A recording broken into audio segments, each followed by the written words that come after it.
fierce, and both of these teams know if they survive and advance from here, a host of opportunities lie ahead. Welcome to Vaught-Hemingway Stadium in Oxford, Mississippi.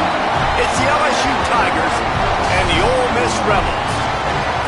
Reese Davis, David Pollack, and Jesse Palmer with you. Holly Rowe down on the sideline, and Holly, a little familiarity in this one. Well, guys, down here on the field before the game, it is absolutely insane. These Ole Miss fans are letting Lane Kiffin know just how angry they are that he left to take the LSU job. Now he brings his Tigers back into the Ole Miss Stadium, and it is hectic. There's a lot of noise, a lot of excitement, and a lot of energy down here. Not all of it is positive being directed at Lane Kiffin. Back to you. Thank you, Holly. Really looking forward to this matchup. And the Rebels will kick off first, and here we go.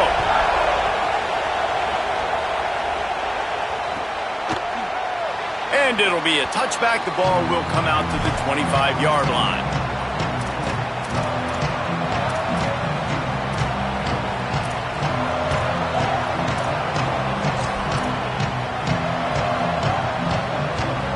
This place is roaring, and it's going to be so hard to operate under these conditions. To throw, it's Levitt. And it's incomplete. If you're going to take a hit like that, you might as well hang on to the ball.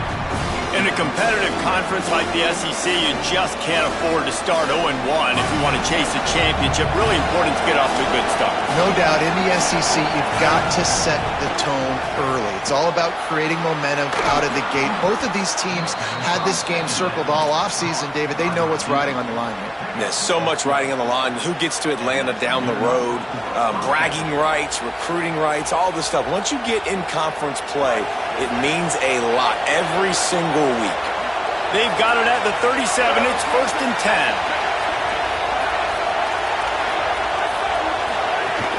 The give to Caden Durham. And they'll stop him after a minimal pickup. And I think that's really the key to this football team.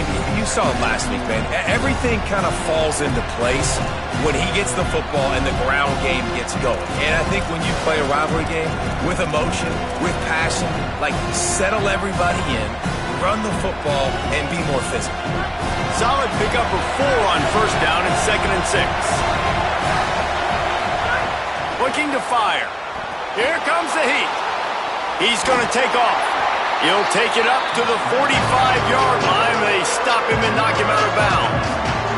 This defense will try to force a 4th down on 3rd and short from the 45. They'll try to get the first through the air. Working that left side now. Now they're starting to feel it. They've got a 1st down at the 44. And that's a nice job by the offense, man. I love when offenses can go 5 wide, spread the formation, find the matchup they want. This time, it's the running back turned wide receiver. They get him the football. Going for the big play. And they won't make the connection going for the big play. Guys, you're just saying Magnolia Bowl, and it sounds elegant and pristine and reserved. And Ole Miss and LSU, anything but charges with clock malfeasance, downright cheating back in the old days just to get a leg up in this rivalry game. It feels like they've been playing this game since the Louisiana Purchase and Napoleonic Law. They've been playing it forever down south in an area of the country where sometimes it just feels like it matters more. I can't wait to see what happens today. And I love what Reese says, like cheating. Yeah, if you're not cheating, you're not trying. And both these schools, obviously, so closely connected. Games are usually really, really good. A ton of talent on the field. Big bragging rights on the line. The Tigers come to the line with a new set of downs.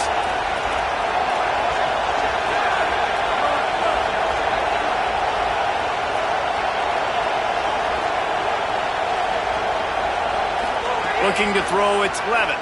Fires to the right. How about a little rhythm that you can tap your toe to on that throw and catch for the 1st down? Man, he's spreading the ball all over the yard, man. A lot of times when you go to one guy, man, I can kind of shut them down, or I can run coverages to stop wide receivers. Now getting the tight end involved, using the whole field, really in a flow, in a rhythm, the passing game looking good.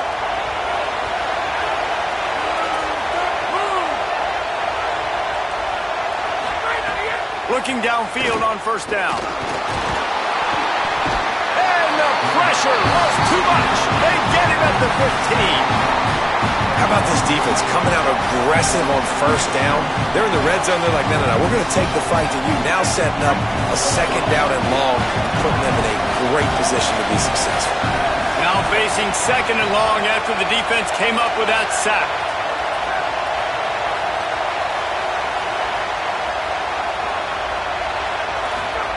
Lewis looking to the end zone. Touchdown LSU! Made the grab in the end zone. How about that first drive? The hardest thing to do in college football is win on the road. They're the underdog coming into a hostile environment. What do? Possession one, go right down the field and shut everybody in this building up.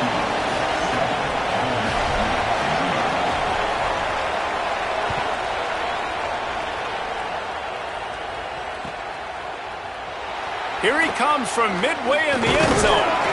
I imagine he's going to get an earful on the sideline after bringing it out of the end zone and being knocked down at the 11.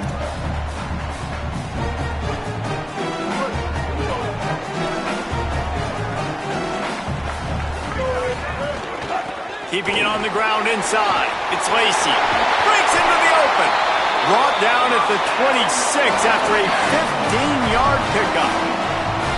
And as the game goes on, you're going to see this offense continue to use the RPO. That look was conducive to handing it off. The defense now is going to start putting more guys in the box to slow this running back down, and that's when the quarterback's going to have an opportunity to keep the football and make plays through it.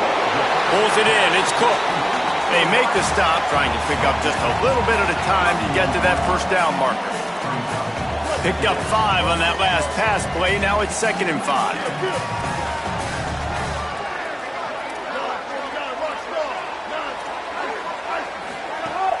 They'll run play action. Looking to buy time. It's a fumble. Defense scoops it up, and he's headed the other way. That looks like a really easy thing to do. Oh, the ball's just on the ground. Jump on it. That's an odd-shaped ball that bounces all kind of crazy ways. Great job on the defense covering that thing up. LSU will dive into the playbook here on offense. Already a solid start to this one. Now back to work with this 7-0 lead. Back to pass. It's Levin. It's complete to the left. He goes out of bounds across the 25. Mark it at the 24. And this defense, its head is spinning. And that's why, as a former quarterback, man, I love these drag routes, because if you get the right coverage and it's man-to-man and someone gets picked or can't keep up with your receiver, you just put it out nicely in front of them, they're going to make the catch, and they're going to take it a long way. Really great execution. Nice job by the receiver creating separation, and beautiful throw out in front of the target. To the air on first down. Makes the grab. And that is exactly where the football was supposed to go. Offensive coordinators call drag routes, anticipating man coverage. Even though the ball's only traveling 2, 3, 4 yards down the field, if the receiver is able to get a rub and create some separation and the quarterback hits him in stride, that little completion, that can turn into a 20, 30-yard gain. 2nd down, they'll go to the air. Caught. They'll get it down to the 8-yard line on that throw and catch, and the defense is backed up against the wall. So now with 1st and goal, let's see what LSU does here.